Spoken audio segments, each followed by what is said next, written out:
I've been watching the dietary food guidelines very closely for decades, and I never thought I would see what I just saw a couple of days ago. And for the first time in history, they didn't just tweak the pyramid, they flipped it upside down. This is a massive win by RFK Jr. And yes, there are a few problems which we're going to cover, but mostly I am super excited because what this is going to do for children in schools, for hospitals, nursing homes, for the military, all these institutional foods, they're going to have to completely rewire the supply chains. You have to understand how radical this shift is. For over 40 years, the foundation of our guidelines were the grains being the base, okay? I'm talking between 6 to 11 servings of grains every single day. The entire past pyramids have been based on carbohydrates. But yesterday, in this release, they walked away from that entire model. They didn't do what they normally did, which is adjust a few numbers. They actually talked about the food itself, which is enormous. But I think this didn't happen from just opinions. The data has been accumulating for years and years, and there had been a point where you just can't ignore it anymore. They now directly targeted in the crosshairs ultra-processed foods as being the primary driver of 90% of chronic disease. I'm talking about obesity, type 2 diabetes, fatty liver. For decades, the ultra-processed food companies were protected by silence, but now that's all gone. So there's no longer this cosmetic wording of making things sound really healthy. There's some pretty hardcore statements in this document. I'm going to put a link down below. Let's just compare and contrast the old model with the new model. In the old model, okay, it was recommended 6 to 11 servings of carbohydrates. That is a massive amount of carbohydrates that turn into sugar in your body. They also recommended low fat. They also wanted you to do low cholesterol and low saturated fats. And of course, they focused on calories. Calories in equals calories out, right? Now, what's in the crosshairs is ultra-processed foods, emphasizing real foods, increasing protein, not from plant-based protein, from high-quality protein, like red meat. And so the old recommendation for protein was 0.8 grams per kilogram. So with a 180-pound person, they would be recommended about 65 grams of protein per day. Now, the new recommendations for protein is 1.2 to 1.6 grams per kilogram of body weight. And on an average of a 180-pound person, we're talking 98 to 131 grams of protein per day versus the 65 grams over here. This is a massive shift because I already know, being in this field, a lot of people are deficient in high quality protein. And just that recommendation alone is going to be huge to help your biochemistry, to help hormones, to help blood sugar. Now, what's really going to be interesting is how they're going to implement this because they're targeting ultra-processed foods as the enemy of health, okay? And so now, if you think about it, the entire foundation of our food supply is built on ultra-processed foods. Supply chains are geared towards delivering ultra-processed foods. Over 50% of our calories are ultra-processed foods. So I don't know how they're going to change that, but that's another problem with implementing these new recommendations. We've been for decades operating off of the wrong information. And the other delicate area I want to bring up is definitions. They are working right now on the definition of ultra-processed foods. And if I had my way, what I would start out doing is first talk about the definition of actual food, not ultra-processed foods, but let's start with the definition of food, because in another video, I talked about this. What they did is they altered the definition of food and made it a legal definition, which basically means something that you eat that has nothing to do with the biological definition of food. So they're completely different.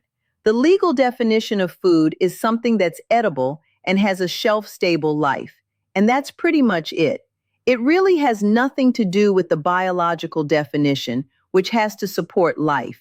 It has to help with growth and the repair of body tissue, but not the legal definition. So without getting that foundation, you can't then compare and contrast and then talk about what ultra processed food is. If I had any input in it, I would start with going back to the biological definition of food, okay? And then anything that doesn't fit that, you can't call food. And that would be a huge game changer because that would put a lot of awareness on things that you put in your mouth and get people to simply realize just eat food because this other thing over here is not food because it cannot sustain health, life, it can't repair the body, it's going to basically create disease. Whoever controls the definition controls the outcome. They did this also with the definition of drug and disease, which I've talked about in other presentations. But the definition of food is very, very important. That which is eaten to sustain life, promote the growth and repair of tissues.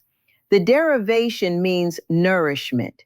Now, with all the good things that just happened, there's one main big missing piece of the puzzle, and that is the actual root cause of most chronic disease. I'm talking about insulin resistance. Now, some people are going to say, well, does it really matter? Because a lot of the foods that they're recommending and the changes will indirectly help prevent insulin resistance. That's true. But what about the people that already have insulin resistance? Will this new plan address that? I don't think so. Because when we're getting into correcting insulin resistance, it's super important to talk about how often you eat. Because if you apply this to your daily life, as far as changing the foods, yet you're still having 3 meals, 2 snacks, you're grazing between meals, even if it's so-called healthy foods, you're still going to raise insulin. And every time you spike insulin with eating either healthy or unhealthy foods, you are contributing to this insulin resistance, and it's going to be almost impossible to reverse it, even if you're eating real foods. Now, you'll probably prevent it, but I don't know if you're going to actually reverse it. Because the two things you have to focus on reversing it are doing low carb and number 2, not eating so frequently. And so in the new dietary guidelines, insulin resistance wasn't mentioned. Also, they didn't get into intermittent fasting. But I'm telling you that so at least you'll know what you need to do to correct insulin resistance.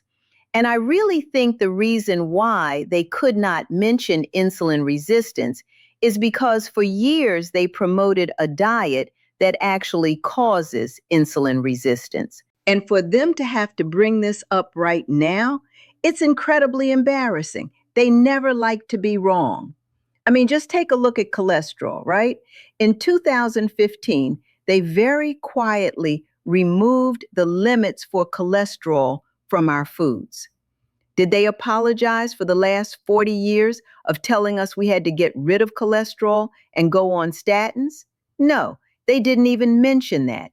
But if you're talking 6 to 11 servings of carbohydrates, you're talking about a massive spike in insulin. And also, if they brought up insulin resistance, they would also have to admit this whole calories in, calories out is completely non-valid because they don't focus on the type of calories, which are calories that increase insulin, which then causes insulin resistance. Now, the last little thing I want to talk about with the new recommendations is saturated fat. Unfortunately, they still put the cap at 10% saturated fat. And that's one disagreement, because if you restrict saturated fat, what's left? We have unsaturated fatty acids, like the seed oils. However, they did talk about ultra-processed foods, which also contain a lot of seed oils. They also talked about refined oils, okay? So that was good. But of course, they didn't really talk about how oil is oxidized, not just with heat, but by storage. And then one more point on this. They didn't mention the word industrial starches, but they did mention refined carbohydrates. And I don't even think people even know this word, industrial starch. It is the refined carbohydrates. And I'm talking about flour products that you see, the wheat flour, but not just that. You have other words, modified cornstarch, modified food starch, maltodextrin, which actually is hidden sugar. But it's not labeled as sugar, it's labeled as a carbohydrate and sugar free, even though it will raise your blood sugar way more than actual sugar. But just realize this is targeted, and within this category, you have a lot of the hidden sugars as starches. And these are industrial starches that must go if we're going to turn this health around. But that being said, I am just ecstatic at this new flip on the food pyramid. I'm really excited about what it's going to do for our nation's health. And I'm real curious what you think about this. So comment down below. This was Jada Brown. And if this was helpful, share it with someone who needs this. And don't forget to like and comment if you want to see more videos like this.